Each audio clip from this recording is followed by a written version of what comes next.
বৈষম্য বিরোধী আন্দোলন থেকে জন্ম নেওয়া একটা সরকার কিভাবে বৈষম্য করছে, যেখানে এই গণ অভ্যুত্থানের পূর্বের যে ধারাবাহিক আন্দোলন জুলাই আগস্টে আমরা যাদেরকে দেখেছি রাজপথে অস্ত্র হাতে রামদাও হাতে মানুষকে লাঠি দিয়ে পিটিয়েছে, অমানবিক নির্যাতন করেছে, তাদের মধ্যে তো অন্তত আমরা ভেবেছিলাম অন্তত 1050 শেখকে গ্রেপ্তার করে বিচারের মুখোমুখি করা হবে, কিন্তু কয়টা মানুষকে গ্রেপ্তার করা হয়েছে। বরঞ্চ এমনও দেখেছি যে গ্রেপ্তার করে অনেককে জামিন দিয়েছে। কারণ যে আওয়ামী লীগ বা মুজিববাদের বিরুদ্ধে আপনারা মুজিববাদ মুর্দাবাদ বলে স্লোগান দিচ্ছেন, আপনাদেরই সমর্থিত সরকার কিংবা আপনাদেরই উপদেষ্টা পরিষদ, কারণ আপনাদের কলিগরা কমরেডরা তো উপদেষ্টা পরিষদে আছে, তারা একটা মুজিববাদ জিন্দাবাদ মানে জিন্দা মুজিববাদ রাজনীতিকে আবার নতুন করে চালু করতে চাচ্ছে।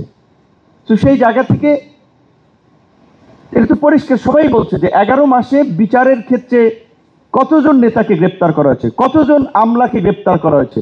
শুধুমাত্র কি রাজনৈতিক কর্মীরাই এই ফ্যাসিবাদের সাথে জড়িত ছিল কিংবা আমাদের উপর নিপীড়ন চালিয়েছে? এটা সাংবাদিকদের একটা অংশ ছিল না, ব্যবসায়ীদের একটা অংশ ছিল না?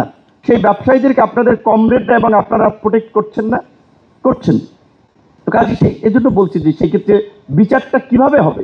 আমরা সবাই যদি লেকচার আর বক্তৃতা টেলিভিশন টকশোতেই বিচার চাই আর সংস্কার চাই, সংস্কার আজকে শুনেছি যে জুলাই ঘোষণাপত্র দেওয়া হবে আপনার 5 তারিখের মধ্যে। আমরা বলেছি যে 5 তারিখের মধ্যে জুলাই ঘোষণাপত্রটা অন্তত দেওয়া উচিত, এবং ওইখানে যদি ওই ডিক্লারেশনে যদি বলা থাকে যে এই যে আপনার জুলাইয়ের আকাঙ্ক্ষা বাস্তবায়নে একটা ঐক্যমত্য কমিশন করা হয়েছে রাষ্ট্র সংস্কারের নিমিত্তে, তাহলে ওই আপনার জুলাই সনদটাও কার্যত প্রোক্লামেশনে এন্ডোর্স করা হয়। সেই জায়গা থেকে আমরা বলেছি যে সনদের ক্ষেত্রে 2-4 দিন সময় বেশি লাগলেও ঘোষণাপত্রটা আপনারা 5ই আগস্টের মধ্যে দেন। কিন্তু ফাইনালি এই ঘোষণাপত্র আমি জানি আপনাদের কাছে এসেছে কিনা, আপনাদের কাছে আসার কথা, কারণ আপনাদের সব চ্যানেলই লোক আছে, কিন্তু 3টা পার্টি ব্যতীত বিএনপি, এনসিপি এবং জামাত কোনো পার্টিকে ড্রাফট ফাইনাল কপিটা পর্যন্ত দেওয়া হয়নি। এইটা নিয়ে এখানে লুকোচুরি করা হবে ভাই? এইটা কি লুকোচুরির বিষয়? এখানে তো সবার দেখে মতামত দেওয়ার বিষয় ছিল।